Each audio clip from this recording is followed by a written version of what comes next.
Ready to move in premium triplex villas at Kollur APR Projects.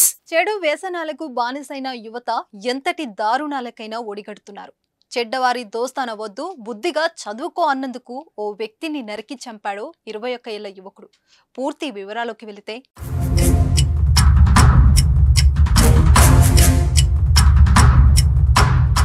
Husnabad కు చెందిన అంబదాస్ అనే వ్యక్తి 15 ఏళ్ల కిందట జగిత్యాల జిల్లా మల్లాపూర్ మండల కేంద్రానికి బతుకు తెరువు కోసం వచ్చాడు. అక్కడి కస్తూర్బా వసతి గృహంలో వంట మనిషిగా చేరాడు. అక్కడ పనిచేస్తున్న భోజమ్మతో పరిచయం ఏర్పడింది.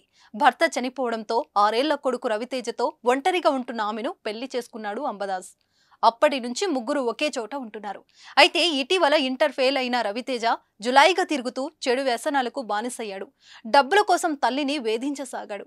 ఈ విషయం తెలుసుకున్న అంబదాస్ రవితేజను మందలించాడు. ఏదైనా పని చేసుకుని బతకాలని గట్టిగా చెప్పాడు. దీంతో అంబదాస్ పై కక్ష పెంచుకున్న రవితేజ శుక్రవారం అంబదాస్ భోజనం చేస్తున్న సమయంలో పదునైన కత్తితో మెడపై నరికాడు. దీంతో కుప్పకూలిన అంబదాస్ అక్కడికక్కడే ప్రాణాలు వదిలాడు. అయితే తోడు ఉంటాడనుకున్న అంబదాస్ చనిపోయాడు.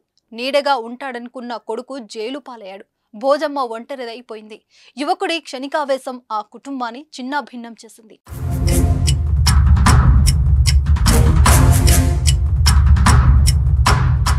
సుమన్ టీవీలో మీ పర్సనల్ అండ్ బిజినెస్ ప్రమోషన్స్ కోసం కింది నెంబర్కి కాంటాక్ట్ చేయండి.